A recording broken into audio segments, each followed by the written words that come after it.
Montreal police are investigating after pro-Palestinian protesters staged a controversial demonstration over the weekend, hanging three figures in effigy during a rally downtown. A video posted online appeared to show the effigies depicting U.S. President Donald Trump, Israeli Prime Minister Benjamin Netanyahu, and the Israeli National Security Minister. This demonstration sparked complaints from residents, even from city officials. I should note we've got one of them, Leslie Roberts, that will be joining us just after the 11:30 news. He said he contacted police after witnessing the protest in his district. Particularly one thing distressing people: one of the figures hung in effigy wearing a kippah. Many people saying that crossed the line from political protest to hate speech. Now let's go to Leslie Perez. She's president of the executive committee of the Darcy McGee Riding Association for the Quebec Liberal Party. Leslie's on the line. Leslie, welcome to the program. Hi, Elias. Nice to hear from you. Why don't I start off with how you saw this, your reaction when you saw this, and what do you think we should be talking about here when it comes to the line between political protest and hate speech? So first of all, I thought it was very shocking, dehumanizing, and it was frankly unacceptable. A part of me was thinking, here we go again. And, thinking of all the condemnations from our leaders over and over again throughout the last years. It's just unacceptable. And we need solutions, Elias. It's scary. It's scary times for Montreal. And it's a very hard reality to live with. And there's not a day that goes by or a week that goes by where I don't cross someone in my community that tells me, do we have a future here? I don't know if I want to stay in Montreal anymore. I don't know. The group that was responsible for this protest, they sent out a lengthy statement when this started to get a lot of attention. They say they stand for unity. They say they've been trying to bring people together. And they say that those three figures were all political leaders and that it's political protest, not hate speech. What do you say to that? I didn't see three figures. I saw an effigy with a kippah hanging on a pole, and it reminded me of the Holocaust, and it was striking and shocking. So they can justify whatever they want to justify, but I don't buy it. I don't like it. We've reached a new low in our society, and this, in my opinion, is a point of no return. And I hope that our leaders will learn from this, and that we will ensure that this doesn't happen again. Now, over the last little while, I would note media attention of these demonstrations, rallies, whatever you want to call them. This has been going on for 2.5 years, but media attention has waned, right? You hardly see any coverage of these weekly events. Now, what happened over the weekend has brought it back to the media attention. I wonder if you view that as a good thing, or perhaps it's a bad thing, because now this group that, again, nobody was really paying it media-wise, nobody was paying attention to over the last little while, now has attention. So how do you view that side of this? So anti-Semitism has been normalized, unfortunately. When you hear it all the time, it's become of our fabric. It became a part of our society. I think it's a good thing, but it has to be final. We need to act.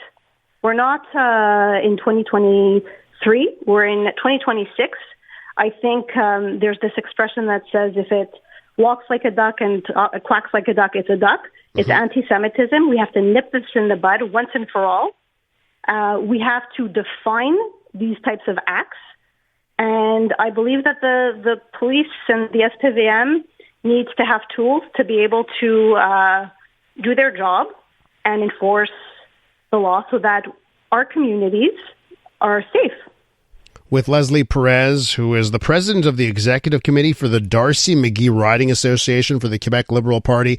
Given that political side of your life, Leslie, I want to ask you if you think that your party leader is saying enough on the subject. Now, I can't possibly look everywhere. I'm looking at the Twitter feed, the X feed for Charles Milliard. I don't see any commentary there. Now, I just want to say, I can also point out tweeting has been tried before. For the last 2.5 years, I've had enough of political leaders tweeting, "Oh, this is terrible. It should stop. I think we need more action." But I'm looking at the leader of the Quebec Liberal Party. I don't see anything on that front. What do you think needs to be the message sent? I think that there's talks. I think that there's going to be action, and I have faith. I know that there's going to be change.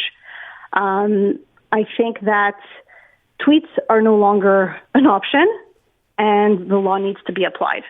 I think one positive step is that the Quebec National Assembly has adopted the IRA definition of anti-Semitism, and I'd like to see that also in Montreal. Why can you explain why that would be important? Because I've heard that talked about before. The city of Montreal has, up until now, refrained from doing that. Why don't you tell our listeners about that definition? Why that would be important? So it's a definition. It's a framework of what anti-Semitism is. It has been worked on for years by international leaders from different countries. I believe even Erwin Kotler was one of its members, and he advocated it as the best definition of what anti-Semitism is. And it defines that moment in time and that where you cross the line between criticizing Israel versus criticizing Jews, or when it goes into tapping into hatred towards Jews and inciting hate towards Jews. And let's be honest, every time there's a conflict on the other side of the ocean, who's attacked? The Jews here. I have never seen so much police around or security around our schools, community events.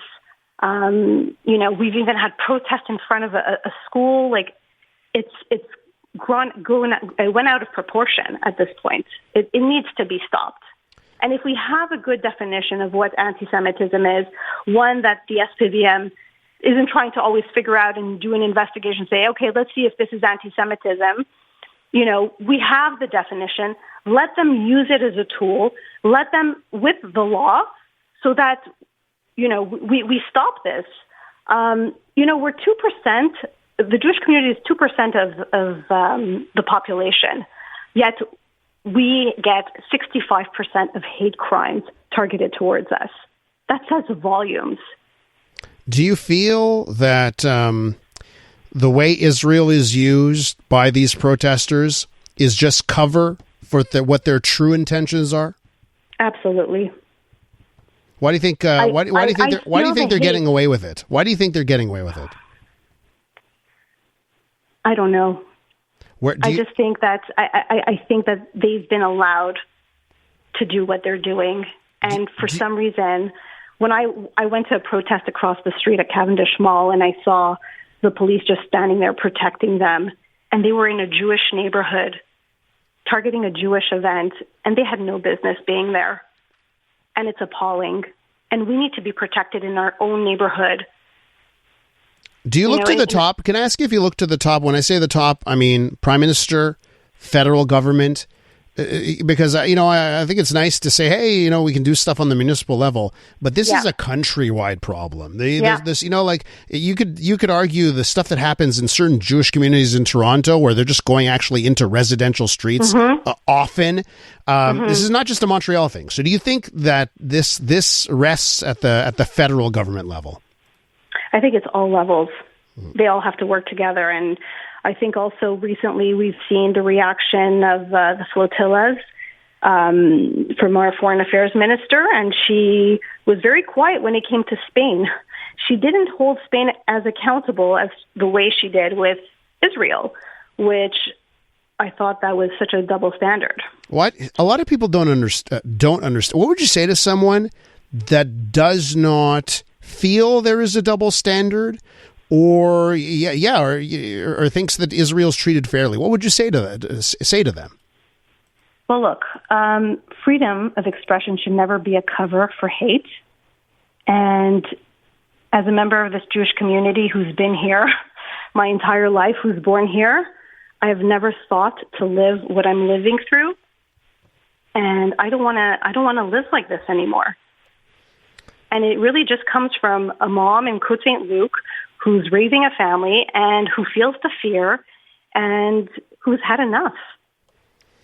Leslie, thanks for adding your voice to our show. I want to thank you so much for coming on today. We're going to be going to another Leslie coming up next, because Leslie Roberts, who did flag the police on this subject, he's coming up next for our weekly City Hall segment. So I'm sure I'll touch on that with him as well. An iHeartRadio experience. Jelly Roll, live in Quebec City at Festival d'été de Québec. Presented by Bell in collaboration with Coors Light. You ain't nothing but a liar. You could win VIP tickets for 2 for July 19th with flights, hotel, and $1,000 cash. I'm wide awake and I'm dreaming. Download iHeartRadio. Listen to CJAD 800 for 10 minutes and enter to win. Jelly Roll at FEQ. Every day you listen is another chance to win.